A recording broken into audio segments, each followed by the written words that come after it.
What's up, guys? So, I want to talk about tactics of clearing the room, entering the instruction, as far as law enforcement goes, SWAT, and how they can get away with being flawed.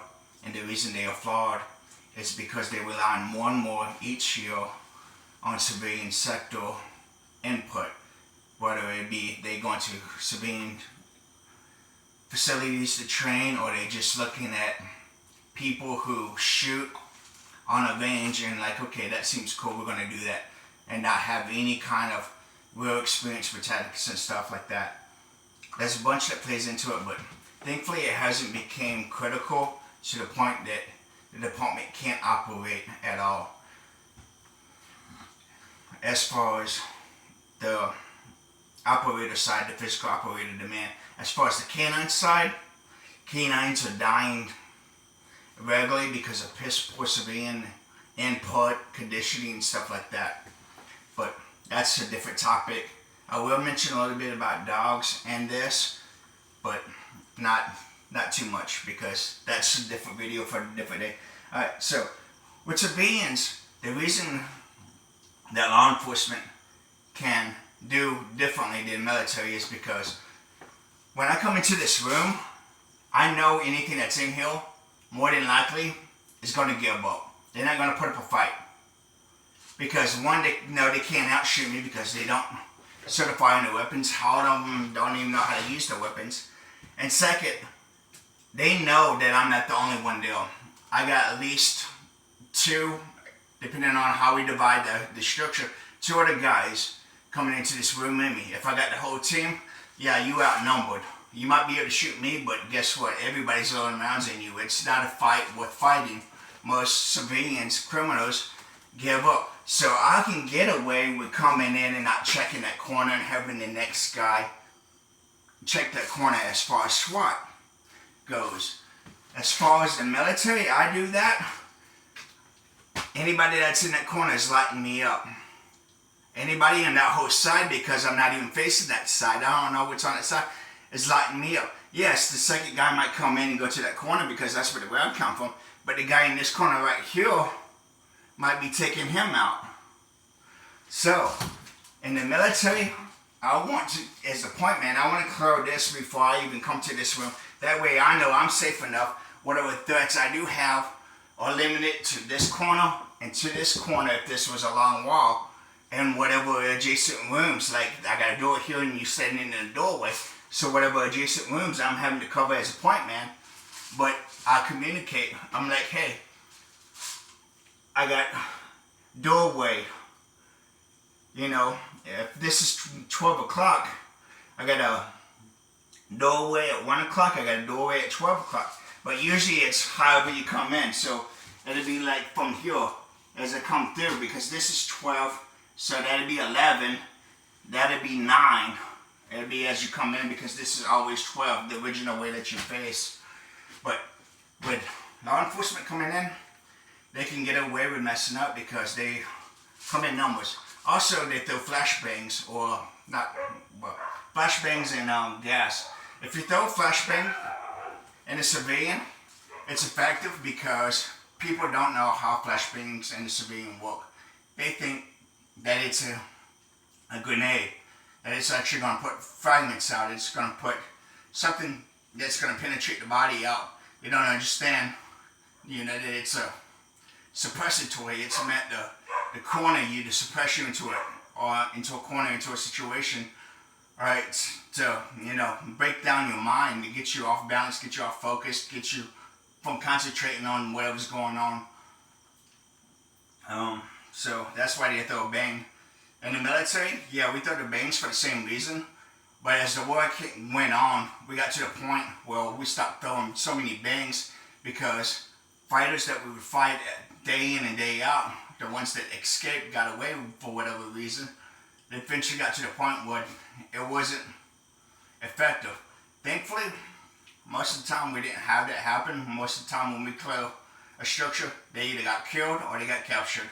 There was no fleeing too much, but the guys who did, they got used to it. Even the operators, that's why you got, with the bang, you got what they call riding the lightning and chasing it. So when you chase it, you throw it in and you wait till it goes off and you come in afterward.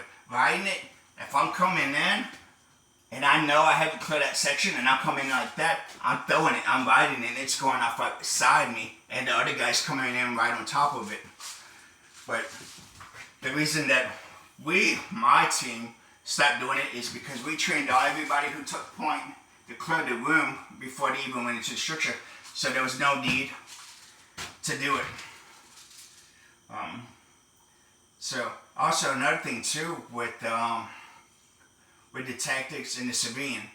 A civilian, as far as law enforcement goes, they know the layout of the whole structure. So they know pretty much, minus the furniture, they won't know where the furniture is. But if they sit down, they can read walls and structures good enough, they can look at the blueprint of your house and tell where you might put furniture based on, you know, entryways, like the door here, I won't have anything on that corner, so this corner right here might not even have anything on this wall at all except for a couch to face that with for a TV, right? Because there's nothing on that wall and there's nothing on this wall. So they get good at reading that.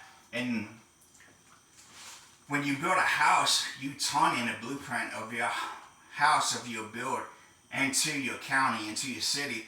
So if you needed SWAT to show up for anything like a hostage situation or whatever, we can go, well, not we, but the agency that you live in the jurisdiction of can go to the county and pull the record, and it's public. It's not like, hey, they have to get a warrant to do it. It's public knowledge. Like right now, as a civilian, I could go to any county and be like, hey, I need a blueprint of this, you know? So that's why you turn it in. And it's effective because they look at the blueprint, they know how to clear it, and they can make decisions that they don't have to be perfected in. Like for instance, I know that there's a door right here that's a bathroom. I don't have to clear that. In the military, yeah, I might even know that's a bathroom, but I still want to clear that because it might be. And the civilian, yeah, I know that's a bathroom. I'm going to kill it at very last and focus on the bigger rooms, the bigger structure. Now, I said I would mention the dog. Another thing too, with the civilians, with the dogs, they can get away with doing stupid stuff like having a dog between their legs when they come in. Because, see how I'm having to step in? If the dog's in between my legs, I'm having to step in and expose the dog and myself before I make the turn to get the dog and myself as well, compared to turning outside and going in as one. The dog would go in and then I'm right here on the dog for cover and I'm still on my door frame, as you learn from other videos and stuff of how I do that.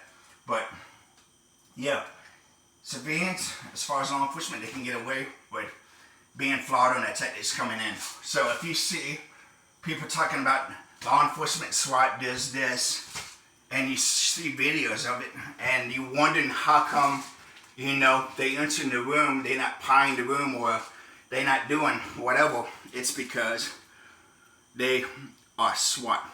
Now the military guys who are coming out into the civilian, like DJ,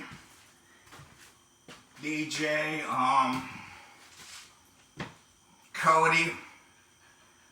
There's a bunch of guys. I can't name them all.